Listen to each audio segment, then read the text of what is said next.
안녕하십니까. 식물다큐TV의 강PD입니다. 지난번 화투에 얽힌 꽃들의 이야기 1편에 이어 오늘은 2편으로 48장의 식물도감이 전해주는 메시지라는 주제로 이야기할 건데요. 알찬 내용이니 끝까지 시청해 주시기 바라며 특히 12월을 놓치면 후회할 겁니다. 먼저 화토의 월별 구성을 알아보면 광이라는 글자가 새겨져 있는 20끝짜리 또는 꽃이나 동물이 그려진 10끝짜리가 각 달에 제일 높은 끝으로 되어 있으며 띠 모양 종이가 그려진 5끝짜리 한 장과 끝수가 없는 꽃껍데기 2장 등 4종류로 나눠지는 게 대부분이지만 8월 공산과 11월 오동에는 5끝짜리가 없으며 12월 비에는 꽃껍데기가 1장, 11월의 오동에는 꽃껍데기가 3장이 있는 것도 있습니다. 화투놀이의 종류도 여러 가지가 있어 동일한 그림을 먹고 점수를 계산하는 민화투와 600점을 먼저 따면 이기는 600, 이 외에도 삼봉, 직고땡, 섰다, 고수섭 등 다양한 형식의 놀이가 있습니다. 인원수도 종류에 따라 2명에서 10명까지도 참여할 수 있다고 하며 같은 달의 그림을 맞추어 패를 모으는 형식이 대부분이지만 2장의 합판수로 승패를 가르는 방법도 있는 등 놀이 형식도 다양한 편이며 이 밖에도 혼자서 심심풀이로 할 수 있는 재수보기와 운수떼기를 하는데도 사용되기도 합니다.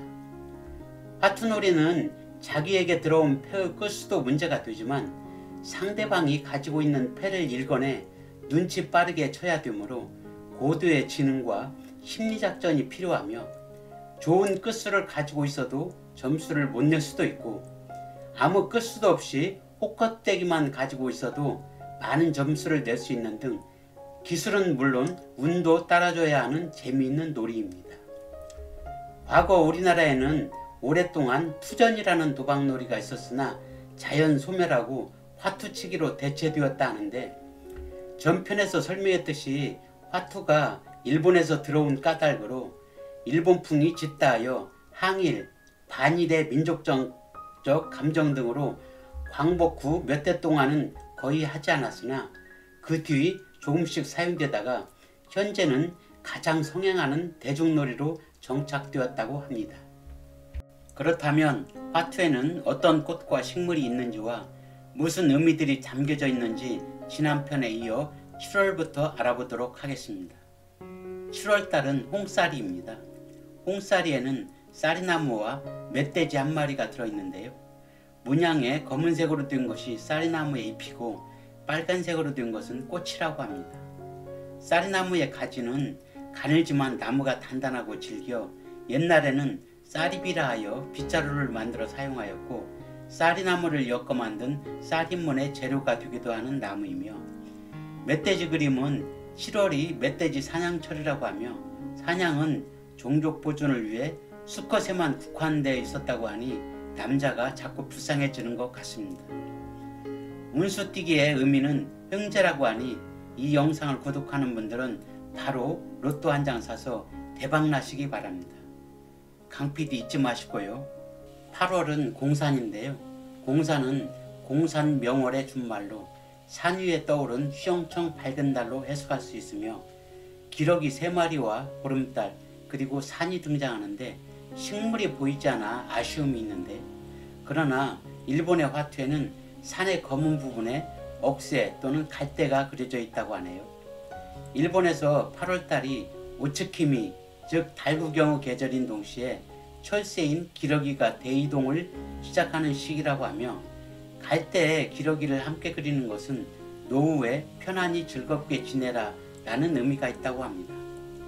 운수띠기의 의미는 달밤이라고 하는데 공산명월이 있어 달밤이 되지 않았나 생각됩니다. 9월은 국화입니다. 국화는 국진으로 널리 알려져 있으며 국화와 목숨 숫자가 새겨진 주머니같이 생긴 것이 있는데 자세히 보면 술잔입니다.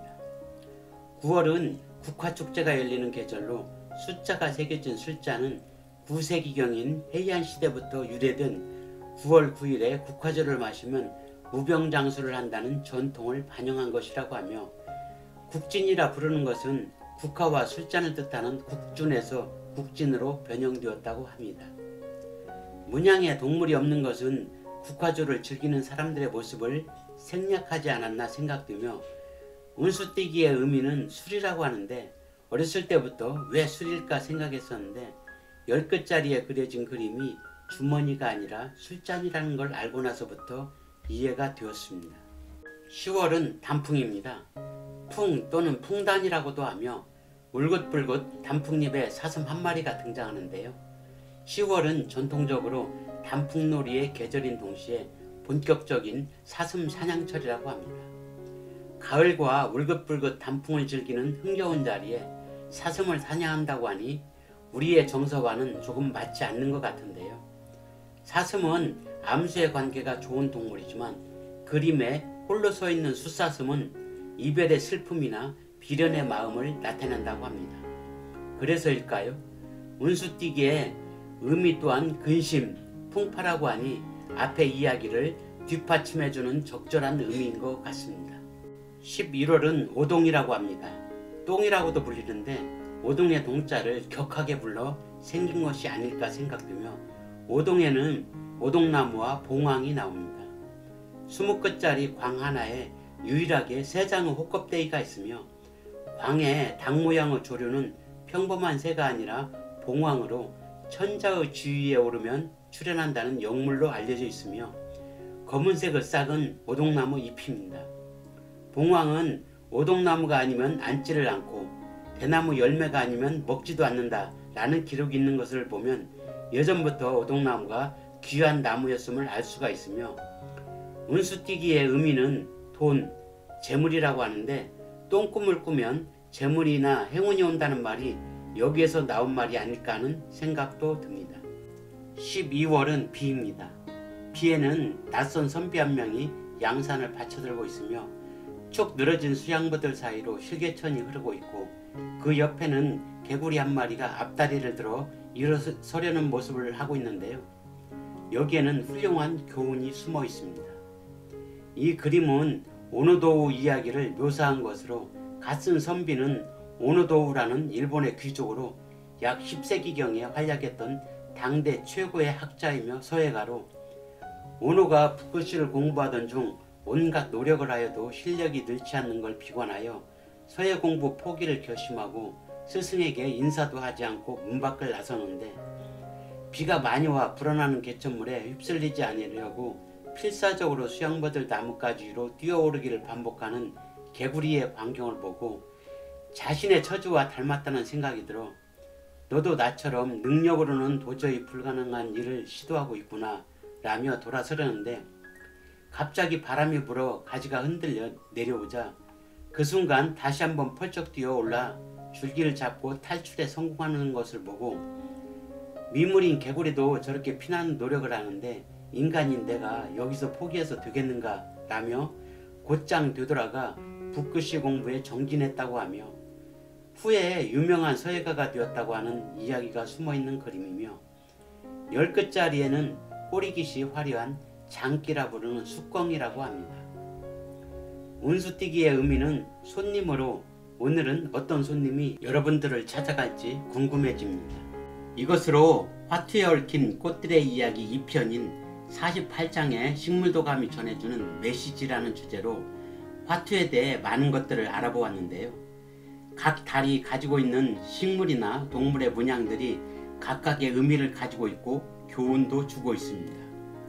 화투는 쉽게 구입할 수도 있고 다양한 놀이로 이용되기도 하지만, 최근에 와서는 원래의 놀이의 목적에서 벗어나 하나의 도박놀이로 변질되어가는 아쉬움도 있는데요. 오늘부터는 화투에 얽힌 의미를 되새기며 순수한 놀이문화로 정착되기를 기원해보면서 모든 영상을 마칠까 합니다. 구독과 좋아요를 부탁드리면서 지금까지 식물다큐TV의 강PD였습니다. 감사합니다.